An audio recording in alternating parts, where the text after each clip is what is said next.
اعوذ باللہ من الشیطان الرجیم بسم اللہ الرحمن الرحیم السلام علیکم dear student, welcome to our YouTube channel Alhamd digital academy. تو آج کی اس ویڈیو میں ہم کلاس 9 ترجمۃ القرآن کے most important M C Qs کو ڈسکس کرنے لگے ہیں انشاءاللہ، جس کی پریپریشن کر کے آپ لوگ ایم سی کیوز میں فل مارکس حاصل کر سکتے ہیں۔ Dear student, M C Qs کی اگر بات کی جائے تو ترجمۃ القرآن کے پیپر میں 10 مارکس یا آپ لوگوں سے ایم سی کیوز پوچھے جاتے ہیں۔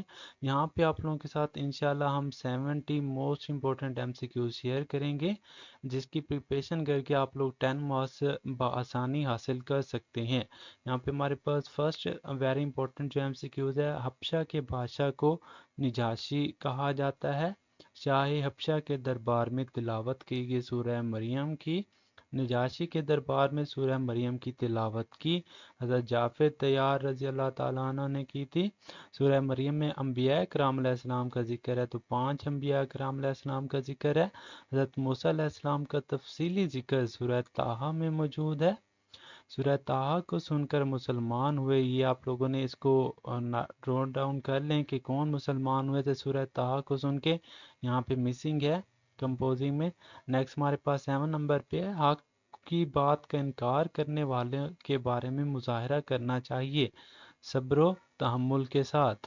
نیکسٹ ہمارے پاس یہاں پہ 8 نمبر پہ حضرت محمد رسول اللہ خاتم النبیین صلی اللہ علیہ وسلم کا سب سے بڑا معجزہ ہمارے پاس تو وہ قرآن مجید ہے ہمارے پاس، کیونکہ رسول اللہ خاتم النبیین صلی اللہ علیہ وسلم پر قرآن مجید نازل ہوا۔ 9 نمبر پہ سورۃ الانبیاء کو قرار دیا گیا قیمتی اثاثہ۔ سورۃ الانبیاء کے مطابق جو بات معلوم نہ ہو وہ پوچھ لینی چاہیے اہل علم سے۔ ہمیں مشکلات میں پکارنا چاہیے صرف اللہ تعالیٰ کو ہی۔ سورۃ حج ہے مکی سورت ہے، یہاں پہ مکی مدنی یہاں پہ لکھا ہوا ہے۔ پہلی مرتبہ جہاد کی اجازت دی گئی سورۃ الحج میں۔ 14 پہ سورۃ الحج میں حکمرانوں کو تاکید کی گئی عفو درگزر کی۔ سورۃ الحج میں جہاد کی اجازت کو مسلمانوں کے لیے قرار دیا گیا خوشخبری۔ حق و باطل کے درمیان فیصلہ کرنے کا معنی یہ فرقان کا ہے۔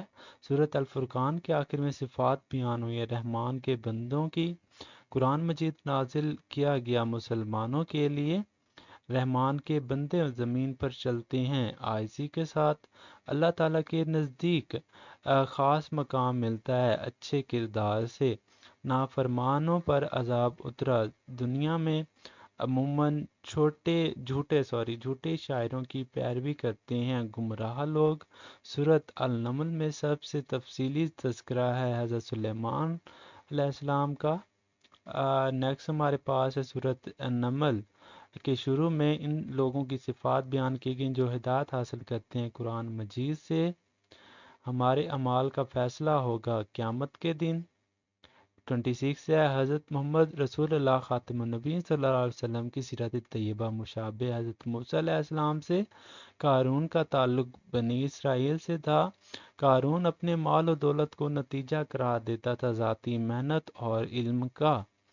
مکہ مکرمہ میں نازل ہونے والی آخری سورت ڈیئر اسٹوڈنٹ سورۃ القصص ہے۔ ہمارے پاس ہدایت حاصل ہوتی ہے اللہ تعالیٰ کی توفیق سے، اس لیے ہمیں اللہ تعالیٰ سے توفیق مانگنی چاہیے ہدایت کی۔ نیکسٹ ہمارے پاس 31 ہے سورۃ العنکبوت میں مسلمانوں کو ہدایت کی گئی صبر کرنے کی۔ اپنی قوم کی 9.5 سال تبلیغ کی حضرت نوح علیہ السلام نے کی تھی۔ اللہ تعالیٰ رازق ہے تمام مخلوقات کا۔ سورۃ الروم میں غالب آنے کی پیشن گوئی کی گئی رومیوں کے۔ جس دن رومیوں کو فتح نصیب ہوئی اس دن مسلمانوں کو فتح نصیب ہوئی۔ غزوہ بدر میں اللہ تعالیٰ کے نزدیک مال بڑھتا ہے زکوٰۃ دینے سے۔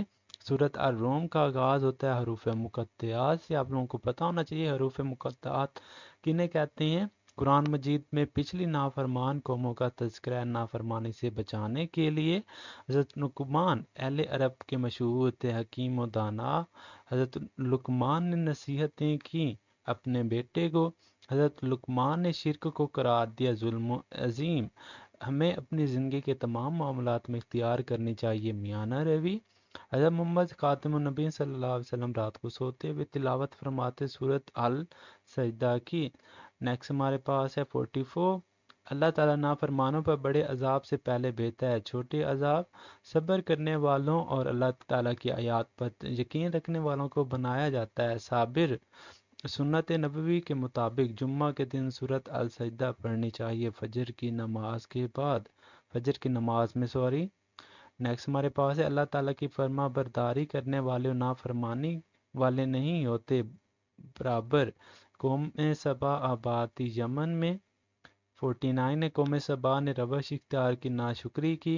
حضرت داؤد علیہ السلام کے بیٹے کا نام حضرت سلیمان۔ انسان کی عظمت ہے محنت میں۔ 52 ہمارے پاس ہے مال و اولاد زندگی کا امتحان ہے۔ سورۃ فاطر کا دوسرا نام سورۃ الملائک بھی ہے۔ فاطر کا معنی ہے پیدا کرنے والا، الملائک۔ قرآن مجید میں پہاڑوں اور جانوروں کا ذکر کر کے دعوت دی گئی، اللہ تعالیٰ کی حکم پر غور و فکر کی۔ سورہ فاطر کے مطابق اللہ تعالیٰ کا حقیقی درد حاصل ہوتا ہے اہل ایمان کو۔ نیکسٹ ہمارے پاس 57 ہے، قیامت کے دن انسانوں کے گناہوں کا بوجھ اٹھائیں گے وہ خود۔ قرآن مجید کا دل سورہ یاسین کو کہا جاتا ہے۔ قرآن مجید شاعری نہیں بلکہ نصیحت ہے۔ سورہ یاسین میں بیان کیا گیا ہے ایمان کا۔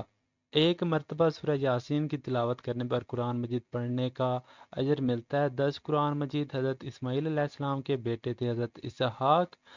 سورۃ الصفات میں تفصیلی تذکرہ ہے حضرت ابراہیم علیہ السلام کا۔ مشرکین مکہ اللہ تعالیٰ کی بیٹیاں قرار دیتے فرشتوں کو۔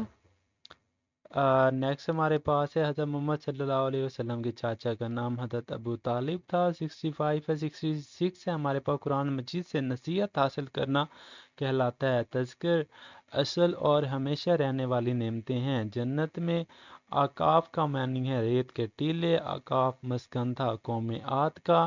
حقوق العباد میں اولین حق ہے والدین کا۔ تو یہ تھے ہمارے پاس 70 موسٹ امپورٹنٹ اس کے MCQs۔ انشاءاللہ اس کی پریپریشن کر کے آپ لوگ فل 10 مارکس حاصل کر سکتے ہیں۔ اگر ویڈیو پسند آئی ہے تو اس کو ضرور لائک کریں اور ہمارے چینل کو ضرور سبسکرائب کریں۔ جزاک اللہ۔